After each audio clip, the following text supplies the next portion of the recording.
McCarthy, and you have 6 minutes. 6 minutes. Thank you, Cahill. Thank you, Minister, for being here as well.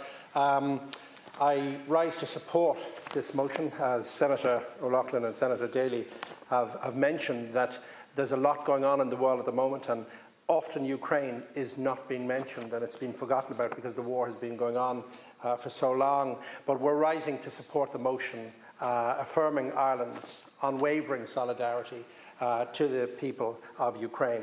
I was asked by the Ceann Comhairle a number of months ago to be the convener of the Ukraine-Ireland Parliamentary Group, and I was honoured to do so. And then last month, I, like Senator O'Loughlin, had the honour of visiting Kyiv, and it was an amazing city. Even the journey to get there was difficult, but when I arrived, I saw a country, a city that had endured unimaginable hardship, but yet you could see the resilience and the conviction of the people there. I had a meeting with President Volodymyr Zelensky, and you could see that this man certainly embodies the resilience and the leadership of a country that's under siege. I was also privileged to meet the Prime Minister Yulia Svyridenko, the Speaker Ruslan Stefanchuk, and members of the opposition, including Éireann, who I won't try to pronounce her second name, but amazing people. And I was brought into the Parliament, and like what Senator O'Loughlin said, we had the app that showed us when the drones were about to hit, etc. And I thought, okay, well, we have General Keith Kellogg with us, so we're fairly safe. Keith Kellogg flew home, and within 48 hours, the building we were in was actually bombed. So it's a real situation, and it's affecting the lives of so many people. But I want to start by complimenting Her Excellency Ambassador Jarasco for the leadership you've shown, for keeping it to the fore of the Irish people's minds. And we just want to compliment you for all you've done regarding the relationship between Ukraine and Ireland, and for the Ukrainians that are in Ireland. I also want to compliment our own ambassador in Kyiv, Jonathan Conlon, amazing diplomat, an outstanding man, and a wonderful representative for Ireland over there in such difficult times. But what struck me in Ukraine was that they have strategic clarity that their future lies within the European Union.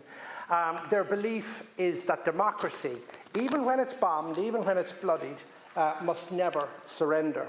And when I stood, like Senator Fiona, in Independence Square, I saw the flags, I saw the flowers, the memorials, and the faces of the fallen. And I took different photographs, and the Irish Times covered a photo that I was there in Kyiv, and a mother got in touch with me from Newbridge, and I had taken a photo of her son's memorial, and his name was Robert Deegan, and he died. He gave his life in defence of the Ukrainian freedom, and he's from Newbridge, Kildare. And so it brought home the story to me that how close this is in defending the borders of Europe for people even from Newbridge.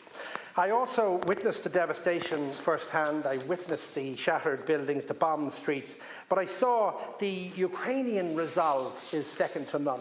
They're a strong people, and since March 22, Ireland has stood with them, and as chair of an organisation called Tiglin, we welcomed over 150 Ukrainian guests on St. Patrick's Day in 2022. I remember their faces coming in on that day, and one of the first to arrive was a young guy called Rodion Kudryk, who had cerebral palsy. And Rodion had when he was fleeing the war, he had to leave his wheelchair behind. So he literally was carried to Ireland. And when he arrived with us in Tiglin, this kid had a bright smile. And today he was my guest in the Seanad for lunch, and he was here in his new electric wheelchair, and he was complaining about some of the lifts in Leinster House, but otherwise he was very happy to be here. But I'm delighted that he was here, and not only that, but many of my friends are in the gallery here, and they are Ukrainian friends of mine and guests of mine in Greystones. They're people who have made their lives here in the most difficult of circumstances while having to flee home.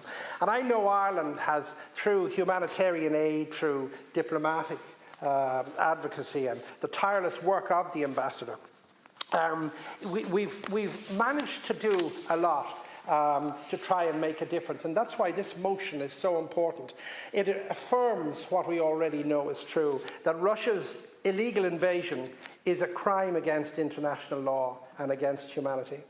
That the world must continue to put pressure through sanctions and isolation until this aggression, this war ends, and that Ukraine's rightful place is within the European family, and that is protected by the security guarantees of peace, democracy and membership of the EU.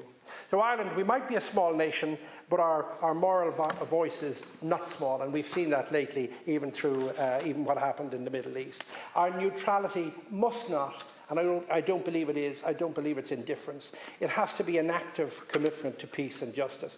And justice in this situation demands that we stand shoulder to shoulder with Ukraine until the last missile falls.